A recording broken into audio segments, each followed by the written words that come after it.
Vikings training camp battles, cornerback edition. Ooh-wee.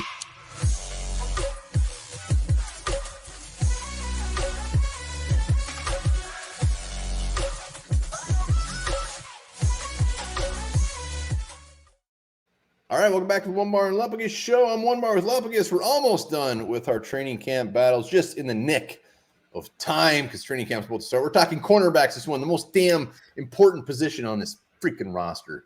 Oh, I think this is the most intriguing one anyway. Some battles at the top and at the bottom. We're going to talk about all of those. Before we do, be sure to subscribe to the channel, like and comment, and become a YouTube member if you feel so inclined. All right, so Vikings have a lot of question marks at the cornerback position. New defensive coordinator. We talked about this for the last couple positions, but I went and looked and see Brian Flores. He doesn't keep many corners either. He keeps 5, 6 at the most. And the weirdest part is he loves to keep a ton of safeties. He's kept 6 safeties at one point.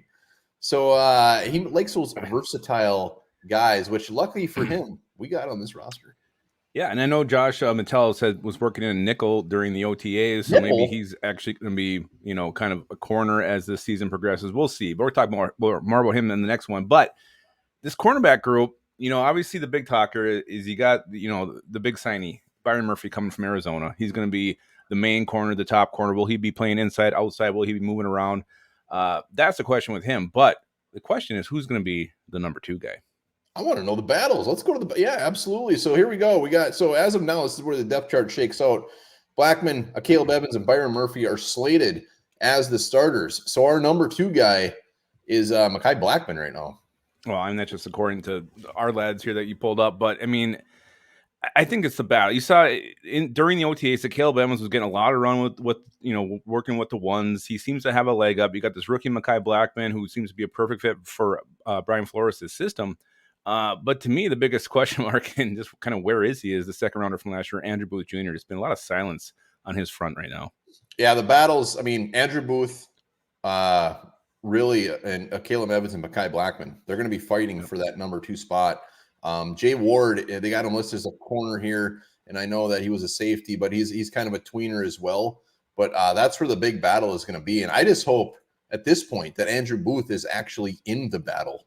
I hope he's just not like buried, which he could very well happen. I want him to be healthy so he can compete. I mean, hopefully he's 100% ready to go and you can actually see what he has. I think, just the way you watch his college tape, the way he played the game.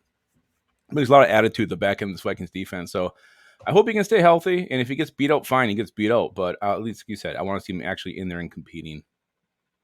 At this point, this is going to be a very Debbie Downer statement. There's no reason to believe that he's going to be healthy.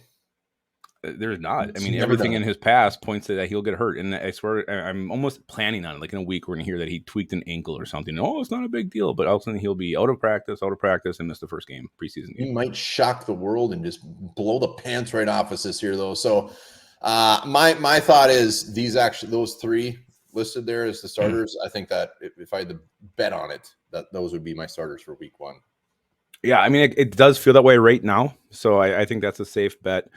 So the other battle kind of comes in. I mean, let's just talk. So Blackman, Evans, Murphy, Booth, and Ward all safe. There's your 5. So if they keep a 6, you're looking at coming down to Joanne Williams, Kalen Barnes, Gowan, and an undrafted rookie. Yeah, I think the only battle here as far as making the team is Joanne Williams against the field. Yeah. That's it. Like Joanne Williams, I actually am anticipating he is going to be that 6th guy. I think it's his spot to lose. When you look at these other guys, the Kalen Barnes, great speed, Tay Gowan. I mean, those 2, I think, were both kind of just late round picks that have been hanging around for a while. And then Najee Thompson, you can't write him off because he is a special teams monster, and that goes a long way on a 53-man roster. Yeah, and I think that thing that goes against Thompson is just the fact that the Vikings might just want to keep another veteran. I mean, they're so young, so inexperienced from top to bottom in this secondary group. You want to have a guy, and Joanne Williams doesn't have a shit ton of experience, but he's, more of a veteran than these other guys. So maybe you want to have a veteran guy out there who maybe recognizes some alignments that the offense is doing and kind of get guys in the right place. Yeah, so I think out of all the undrafted rookies, I think Najee Thompson probably is the one to keep an eye on. And then who knows? Maybe Gowan and Barnes just show up, play their dicks off, and Joanne Williams is in trouble. Yeah, you can't write off those second or third year guys, Gowan and Barnes. it's easy to do it when you got these shiny rookies here and you got these highly drafted players from a year ago coming in. It's easy to overlook those guys. There's a couple in the wide receiving core, same story. Tristan Jackson, kind of one Blake Pearl. So it's kind of a similar situation where you got these guys who haven't done anything yet, but we're already looking beyond them. I got to be honest. I'm looking beyond them. I've kind of written these guys off. I think they'll be practice squad guys. I want Jawan Williams to earn that spot. I want him to get it, and I want those to be our 6.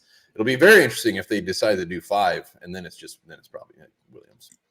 Yeah, if they do 5, that's going to be very surprising. I think Jawan will be the odd man out. But yeah, I mean, overall, this is a group that, you got the intrigue at the top, intrigue at the bottom, and then just intrigue during the season. I mean, how rough is it going to be? How quick are they going to adjust? Are these second-year players going to step up? And can Mekhi Blackman be an impactful rookie? These corners are going to have a lot to do with the Vikings win and loss record at the end of the season. So let's go, baby. Let's hope they break out, and let's hope for a hell of a battle this training camp. Absolutely. I think it will be. It will be. We're going to bring the best out of each other. These dogs. Hopefully it's a battle of just, these guys are so great, and not just a battle of like, who's the best shit. Guess we'll take that one. Yeah, we'll take him. Ugh. All right, guys, let us know what you think about this cornerback depth chart from top to bottom, where the battle's going to be. Who do you expect to make it? Remember this, humans sleep about 25 years of their life.